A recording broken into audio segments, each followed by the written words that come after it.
বাংলাদেশ থেকে চায়নায় কোন কোন প্রোগ্রামে পড়তে যেতে পারবেন। তো বাংলাদেশ থেকে চায়নাতে অ্যাভেলেবল প্রোগ্রাম আছে। প্রথমত ডিপ্লোমা প্রোগ্রাম আছে অ্যাভেলেবল, ব্যাচেলর প্রোগ্রাম আছে, আর মাস্টার্স প্রোগ্রাম আছে এবং পিএইচডি প্রোগ্রাম আছে। তো হচ্ছে প্রথমে ডিপ্লোমা প্রোগ্রাম দিয়ে শুরু করে। ডিপ্লোমা প্রোগ্রামে যেতে কি কি রিকোয়ারমেন্ট লাগবে? এসএসসি পরীক্ষা অথবা মাদ্রাসা থেকে যদি পড়াশোনা করে থাকে দাখিল পাস হইলেই ডিপ্লোমার জন্য অ্যাপ্লাই করতে পারবে চায়নাতে। আর চায়না ডিপ্লোমা যাওয়ার সুবিধা হচ্ছে টিউশন ফি 100% ফ্রি এবং অ্যাকোমোডেশন 100% ফ্রি। এটা সকল স্টুডেন্টের ক্ষেত্রে ডিপ্লোমা কোর্সে টিউশন ফি এবং হচ্ছে অ্যাকোমোডেশন টোটাল ফ্রি।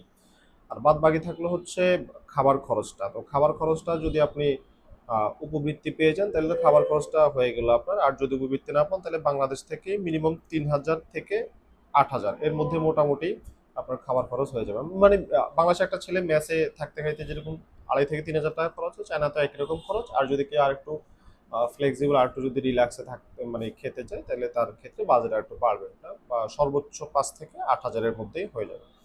তারপর আসি হচ্ছে আমরা ব্যাচেলার প্রোগ্রামে। ব্যাচেলার প্রোগ্রামে ম্যাক্সিমাম ইউনিভার্সিটিতে আপনার টিউশন ফি ফ্রি আছে। আর বাদ বাকি থাকলো হচ্ছে অ্যাকোমোডেশন এবং খাবার খরচটা।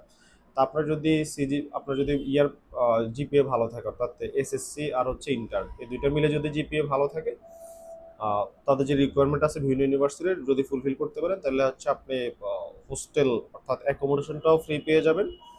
আর আরও যদি আপনার ভালো থাকে, অনেকের দেখা যায় জিপিএ দুইটাতে 5-5 আছে, সেই ক্ষেত্রে হচ্ছে সে পেতে পারে, উপবৃত্তিও পেতে পারে। তো উপবৃত্তি পেলে তো আপনার খাওয়ার খরচটাও হয়ে গেল। যদি উপবৃত্তি নাও পান তাহলে হচ্ছে খাবারের ক্ষেত্রে আপনার মান্থলি 3,000 থেকে 5,000 বা 6,000 টাকার বা ম্যাক্সিমাম 8,000 টাকা একটা বাজেট করলে হয়ে যাবে। অর্থাৎ বাংলাদেশে যে টাকা লাগে খাবারের ক্ষেত্রে একই রকম খরচ।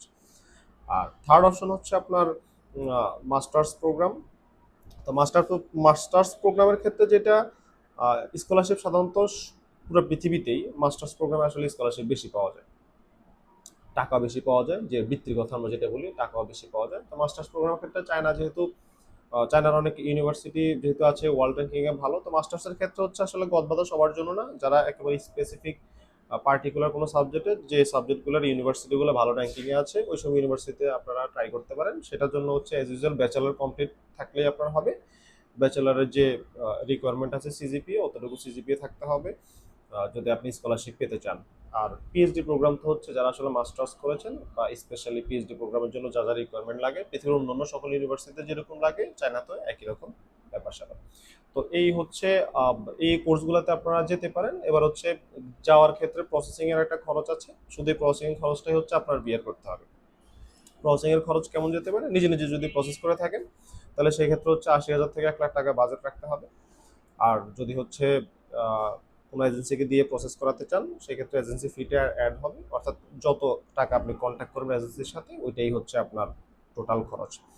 আর চায়নার ক্ষেত্রে আমরা যখন চায়না নিয়ে কাজ করি আমরা একটা বিষয় এনশিওর করি যে আমরা ইয়াতে কোনো ফি নেই না। অর্থাৎ একটা স্টুডেন্ট যখন চায়না যাবে আমরা তাদের সকল প্রকার ফি একেবারে ফ্লাইট সহ সকল কিছু আমরা ওকে করে দেওয়ার পর হচ্ছে আমরা তার ফিটা নিয়ে থাকি। অর্থাৎ চায়নার ক্ষেত্রে আমরা যখন কোনো স্টুডেন্টের ফাইল নেই, আমরা যখন কোনো কাজ করি আমরা আগে থেকে কোনো টাকা পয়সা আমরা নেই না। আমরা চায়নার একটা স্টুডেন্টের সকল কিছু কমপ্লিট করার পর ওই পুরো প্রসেসিং ফিটা আমরা নিজেরা ইনভেস্ট করি।